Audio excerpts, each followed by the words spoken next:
Hey everybody, it's Wootini, and welcome to another one of my Gay Gamer video podcasts. This week, I unfortunately wasn't able to game as much as I wanted because I had to go away for Labor Day weekend. But luckily, I got Star Fox 64 3D from Nintendo so that I could review that. So I'm still working on that, but that I had something to do while traveling at least. So far, it's quite good. To be fair, never played original Star Fox 64 on my N64, because I'm not the biggest shooter fan. I kind of suck at them. But the good thing about this is that there's multiple pathways through the game, so clearly I am being put along the pathway.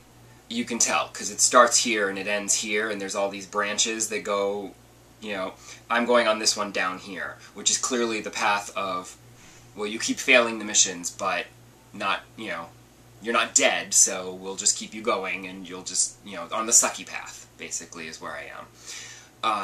The 3D effects are really cool. There's a lot of depth. It's a lot of fun.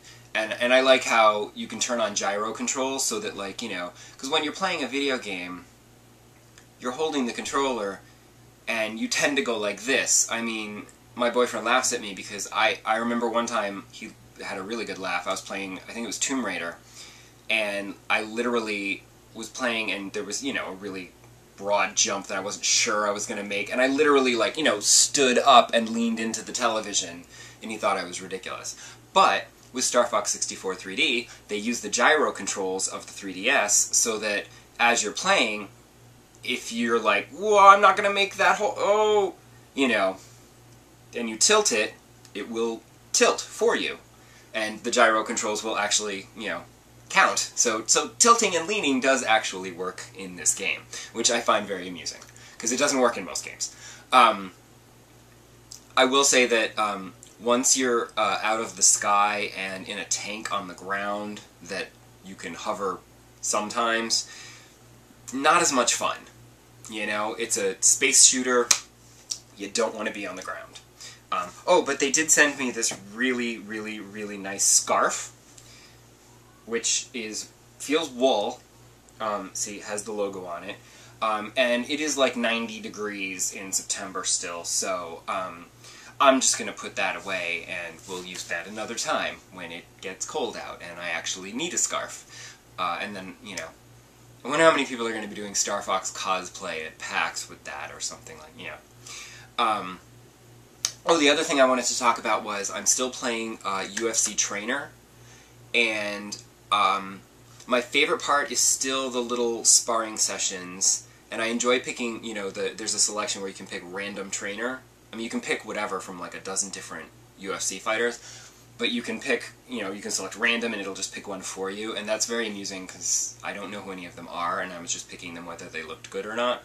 And sometimes they look good, but they have like a really thick accent, you couldn't understand what they were saying. Because they come from all over the world. And so I still like those. I just wish that they weren't just, they're just like 2 or 3 minutes a pop, you know, and it's really quick, you know, whatever. And while I said last week that I appreciated that when you did a quick workout, there was a warm-up and a cool-down included, which a lot of the other fitness games, they don't. They just tell you you should warm up and cool down after your workout, which, you know, a lot of people aren't going to do, and they're going to end up pulling muscles and hurting themselves. So I did appreciate that they give you a warm-up, workout, then a cool-down. Even in the quick workouts, you get this. I'm starting to not like it so much because the quick workouts tend to go about, like, anywhere from 13 to 15 minutes, and it's like, you know, it's hard because it's like a 5 or 6 minutes of warm-up, then like 3 or 4 minutes of workout, then another 5 or 6 minutes of cool-down. And it just feels like your warm-up and cool-down is lasting longer than the actual workout. You only end up doing like maybe 3 routines of whatever. Although I have found one trainer whose routines, he has a lot of, you know, the combat routines. As opposed to like workout stuff, he's doing a lot of like, he's teaching you like the fighting combos and the elbows and the punches and the crosses and the uppercuts and knees and the, you know. So I like his stuff. I have yet to do the programs. those are like the full-on program to work out. That's my next step. I've just been like testing all the different waters, and that's because they always have those workout games. They always have those big, the programs that like last like a month or whatever, and it's like, well, let me just sample a bunch of different things, and then I'll make that commitment. So I'll start that next, and then we'll see. And the other big news is that I finally finished Infamous. I loved the twist at the end, which I won't spoil, even though the game is like over 2 years old, so if you haven't played it, you know, you're not going to. Except for me, who hadn't played it, but then PlayStation was like, hey, sorry, the network went down, do you want some free games? We have Infamous. And while 95% of PlayStation owners probably said, well, that sucks, because I already have that, I was like, hey, I never played it, so woohoo! And it was great. It's a really good superhero game. Loved the powers. The only thing, I mean, I loved it.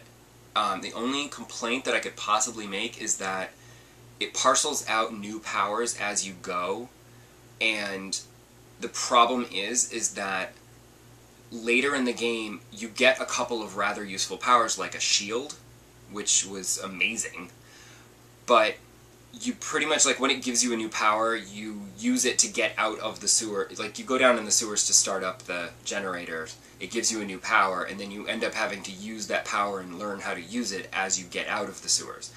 But then once I was out of the sewers and back on the street, I was falling back into my routines of using the same powers that I had from before, and I would tend not to use the new powers as much, you know? So that was kind of, I mean, that's just me, really, I suppose, is just the later powers that were introduced. I was like, yeah, I'm just going to keep using the ones I'm familiar with and that I'm comfortable with, and I'm not going to bother with those ones yet.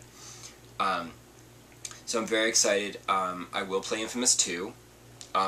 However, there's so much else coming out that I will probably not be getting Infamous 2 until next year. But it's fine, because a good game is a good game, and you don't have to play it right away. So, what I think my plan right now is, while I am extremely tempted to go and get Deus Ex Human Revolution, because I loved the first couple Deus Ex games, they're great. The first Deus Ex, I was like, oh. Even the sequel, which some people are like, oh, it's not that good. I was like, no, I still liked it. So I'm really excited to play Deus Ex Human Revolution, although I don't know if I'm going to get it on the 360 or the PS3. I feel like it's a 6 of one, half dozen of another, because there's no extras on either one. The thing is that I don't know if I'll be able to finish it, because I'm slow. I don't know if I'll be able to finish it by October, when Skyrim comes out, which is, like, I'm kind of scheduling things around Skyrim, and then I'm annoyed because the week after, Skyward Sword comes out, and I would love to play the new Legend of Zelda game, because, honestly, my Wii has not gotten a lot of action aside from Animal Crossing, so I would like to play a Wii game, and especially a Zelda game, because they're fun. But I'm kind of scheduling everything around Skyrim right now, because I'm super excited for Skyrim. And I'm hoping not to be disappointed.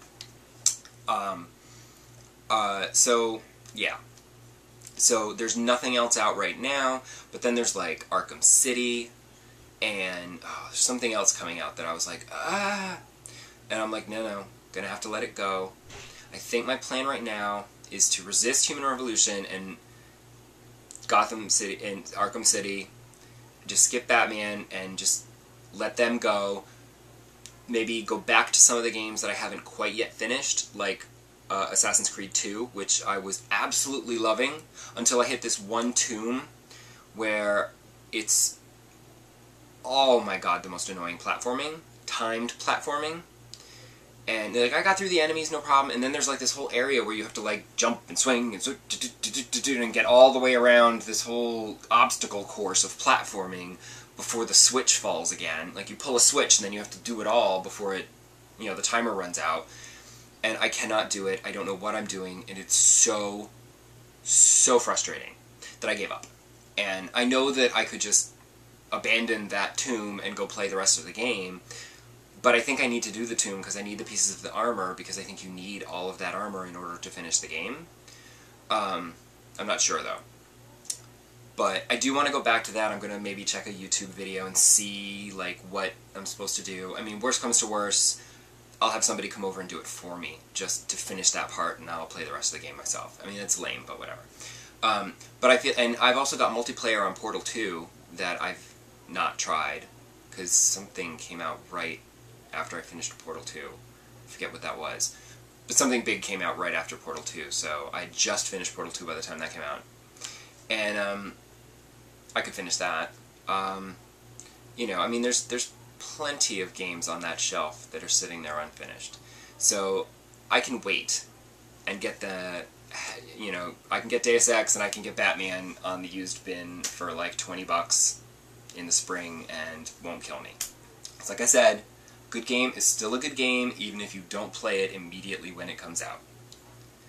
The only time to play it when it immediately comes out if it's got a big multiplayer component, because that's when everybody else is going to be playing it. Like right now, Portal is good enough I think I could find people to play Portal 2 multiplayer with me. But, you know, you try to play, like, somebody was like, oh, anybody want to play Fable 3 multiplayer? I'm like, I don't have it yet. I never got around to it. I might still get it at some point, but that's going to be a little trickier to find people who are out there playing Fable 3, I think.